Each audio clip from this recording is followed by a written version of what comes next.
Hey guys, what's up? Welcome back to another episode of this channel. So in today's video, we're going to be doing up a little bit of a follow-up piece to this video that I shot right up here, talking about why you stay a Jiu-Jitsu blue belt for so long and what do I expect out of my Jiu-Jitsu blue belts to become a purple belt. So in that video, I discussed a lot about why you stay a blue belt for so long. So if you haven't checked that video out, make sure you guys do so above. In this video, we're going to be going over the 7 key factors that I look for as a Jiu-Jitsu coach that I expect students to be at to go from blue to purple belt. If you guys haven't already, make sure you hit that like and subscribe button down below. Make sure you hit the bell icon so you never miss the latest video update, especially if you like all things jiu-jitsu. This is probably a great channel for you guys. So this is one of the most common things I get asked, especially whenever I made that video. Students were reaching out to me and they were asking, Chase, what do you think you should look for in a blue belt? Is there more specific guidance that you could give? So after answering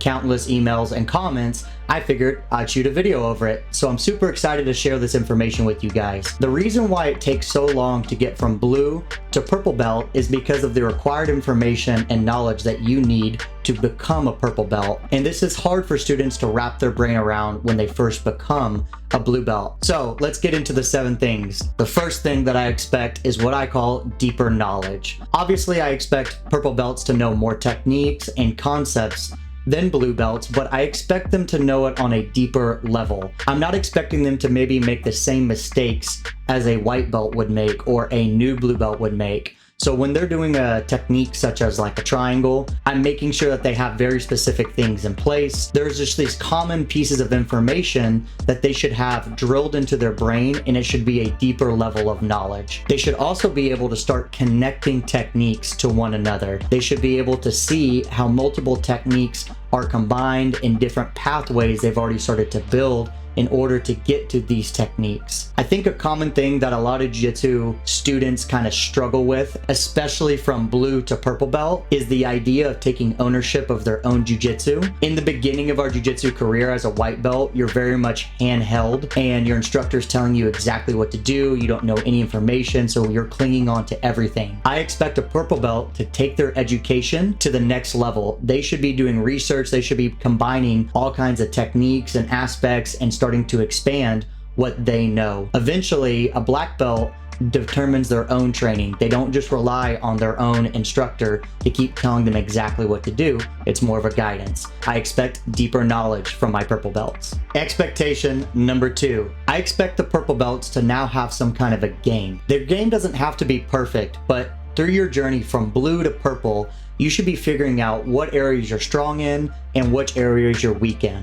I call this extracting and collecting your own jiu-jitsu data. So I encourage my students all the time to always be reflecting and thinking about what their data reveals. Are you strong in passing? Are you strong in submissions? What are your setups to these end goals? So from blue to purple, students should start to be having some type of game plan developed. It doesn't have to be expert level. That doesn't mean you have to be able to do it on every single person in the room, but that deeper knowledge in this should start to complement each other. Your game plan should directly reflect that you've taken a deeper dive into a specific area. I have my general recommendations that I think students should go to. I think there are easier paths, there are harder paths, and then there's like medium paths that I think students start to kind of dive into. So it's all really up to you to figure out which one is best for you. And that could vary depending on your age, your size, your skill level. There's a lot of factors and a lot of different games that you could build that I would deem would be appropriate for purple belt. But it's really up to you to start to determine what that is. Aspect number 3 that I expect out of my purple belts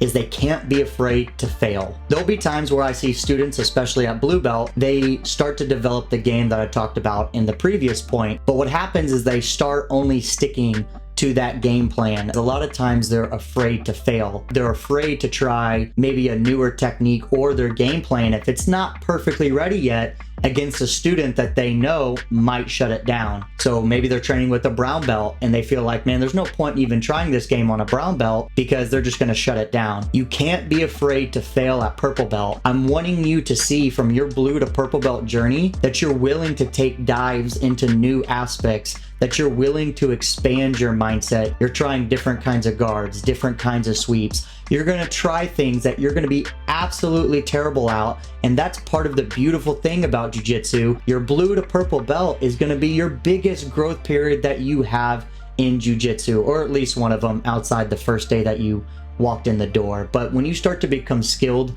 at jiu-jitsu, definitely blue to purple is going to be your biggest growth. To expand, you need to try out new flavors. You know, this is Baskin-Robbins. It's 31 different flavors. You guys can try out all kinds of different things, and I encourage you to figure out which ones complement the best. If you're afraid to dive deeper into the rabbit holes or some of these darker places like leg locks or even potential escapes that you might need to be working on, that needs to be a priority in your journey from blue to purple belt. Aspect number 4 is what I call the level of execution. Oftentimes when students start training, they're going to become what I call smoother. The first time you're starting to train, if you guys can think about whenever you're training with a white belt, sorry white belts for this, or even when you were a first new white belt, it's not that they do the technique wrong, but there's a herky-jerkiness to it. There's a roughness to it. You know, you catch an elbow across the face or you get a knee to the jaw, and it's not on purpose. It's just a byproduct of the unknown, that we're still developing some skills and still improving our jiu-jitsu. From blue to purple, I expect that level of execution to be much higher. I don't expect a knee to the face or an elbow to the face, and I don't expect the roughness of the execution of the technique. So for example, if you're training an arm lock, are you ripping their arm or are you catching it with smoothness? What does it look like? Execution level needs to be increased as well. What I expect from a new blue belt, just to be able to get the move any way possible. Now, when I expect out a purple belt, I want it to be a level of smooth. I want it to look clean. I want you to have all of the pieces in place. You didn't have to use extra strength. You didn't have to use extra speed, especially if it's being done on a training partner that's less skilled than you. So make the move smooth and execute it with a high level proficiency at purple belt. I have a question for you guys. What has been your hardest task at blue belt? What are you most worried about purple belt? Why are you so afraid to be a blue belt for as long as you are? Do you think it's going to cause you to quit? Why is being a blue belt so long? Why is that a problem for you? Let me know. What are your struggles that you've had at blue belt? Let me know down in the comments below. Also, if you haven't already, make sure you hit that like button. That really helps me in the YouTube algorithm. Also, I know majority of you are not subscribed to this channel that are watching it, so please do me a favor. If you like this kind of content, please subscribe. Help me out. Let's talk about reason number 5, time on the mat. Unfortunately, time on the mat doesn't just reflect on you needing more knowledge, deepening your knowledge, increasing your level of execution, not being afraid to fail, developing a game plan. Those are all reasons why time on the mat's important. You need to be able to build up those things in order to be a purple belt. But there's also a bit of seasoning that needs to happen at purple belt. There's just usually so many things that you have to accomplish between those 4 that you need time to bake in for that purple belt. Now, I know a lot of students are basing their metrics maybe about how they compete against other purple belts, either in the gym. I've actually had students before that I've kept them at blue belt a little bit longer and waited to make them a purple belt because I knew they were heavy into competition. So I wanted to make sure they were absolutely prepared for that purple belt level. Time on the mat is just about seasoning it. It's about getting you enough confidence to be able to wear that purple belt proudly and to be able to increase your skill level. Other times I've actually given students maybe a purple belt a little bit early and they've actually grown into this. You might feel, I'm not really a purple belt yet. I'm not sure why my instructor gave me this. Have a conversation with them. Having this new level of expectation put on you, having a new belt around you, now automatically makes you perform better. You're thinking about your techniques more clear, and you're able to now become a fully fledged purple belt. So congratulations. Factor number 6 that I'm looking for. Are you starting to impose your will on other students? A lot of times at white and blue belt, you're just doing everything you can to survive. You can really only start to dominate people who are severely less skilled than you. There's a shift that starts to happen in the training room, usually against now other blue belts, and for sure, white belts of all ranks, you can now impose your will. I don't mean just getting a lucky sweep or a lucky takedown. I mean that if you are in the bottom of the mount and find a way to get on top, it may not be a sweep, it might be a reversal, but you can just flip a switch and say, I'm gonna impose my will, I'm gonna get out of this, and I'm gonna be able to hold you down, and there's nothing you can do about it. That's gonna be much harder to do against maybe purple belts, brown, and black belts. But purple belt is the first belt where you can really start flipping a switch and start imposing your will on blue belts. At least for myself and a lot of my blue belts that I coach, when I was a newer blue belt, it was very lucky if I actually gained top position. It wasn't by me imposing my will. Purple belt is the first belt where you can start to do that with actual skill and technique. Make sure the level of execution is high. Try to minimize using your strength and your athletic ability. Try to do it with technique, especially if they're smaller, weaker, or severely less skilled than you. But what I'm looking for, how do they dominate?